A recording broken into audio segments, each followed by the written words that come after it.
Let's go right now to the Reverend Jesse Lee Peterson. He is author of Scam, How the Black Leadership Exploits Black America. Reverend, good morning, sir. How are you today?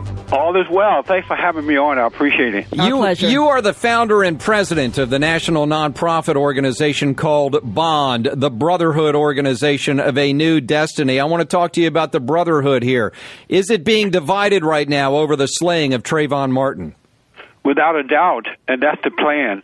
You know, this is just it's a scam.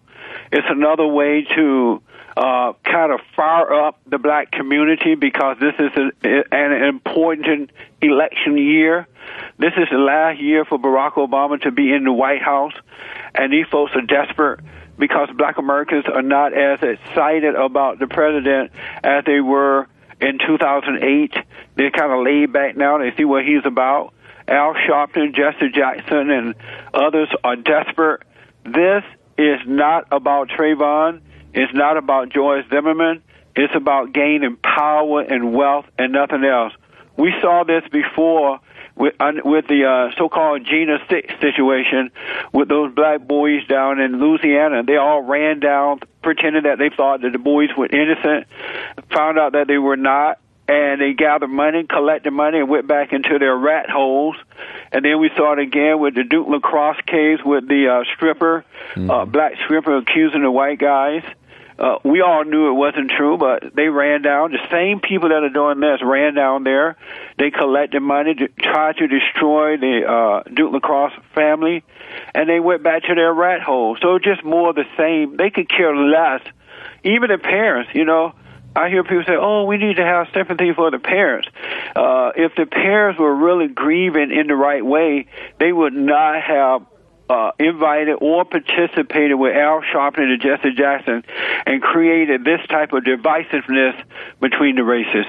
In fact, Reverend Peterson, there's some criticism heading Trayvon Martin's mother's way for reportedly trying to copyright her son's image and expressions that surround his image as a result of all this. I want to get back to the black community. Yeah. Certainly not everyone in the black community is ready to lock George Zimmerman up and throw away the key. Yeah, as we just heard from his friend there here in Washington. No, not all. It's never been not all, but too many. Most black Americans have been brainwashed for the last 50 years. They've been told that the white man is the enemy, and I know the feeling and I know the thinking because when I had anger toward white Americans, I believed the lie too because I believed the so-called black leadership. And when you're angry like that, it's hard to see the truth. And so black Americans are in a trance. They use that one word, racism, whenever it's what appears to be a white on black situation. They say, see, this is racism.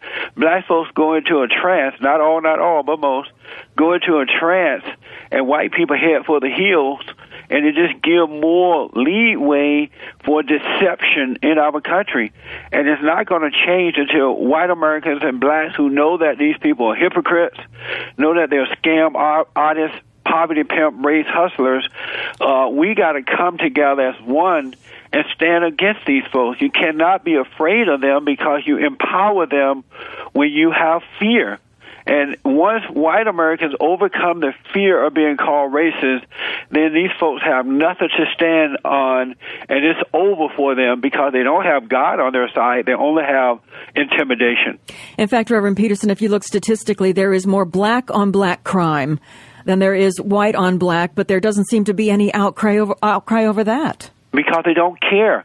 Last weekend in Chicago, there were 10 people killed, including a 6-year-old black girl, and there are something like 39 or 40 people wounded in one neighborhood, black on black crime.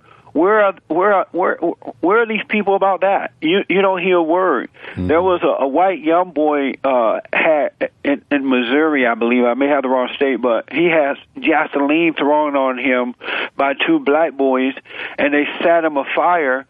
And when they set him afire, they say, you deserve this, white boy. We saw the black mobs going around the country, Philadelphia, Chicago, and other areas, attacking white people, white businesses.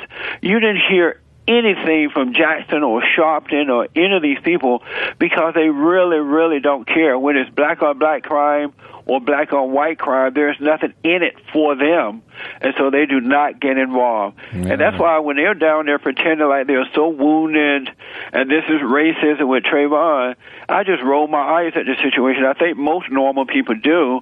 It's just that I hear more people speaking up now, but we got to stay on top of this because Jackson and others are not going to stop until we say no more. All right, Al Sharpton, the Reverend Jesse Jackson, what you're going to see down there over Easter weekend, if indeed they do occupy Sanford, Florida, according to the Reverend Jesse Lee Peterson, is politics, ladies and gentlemen.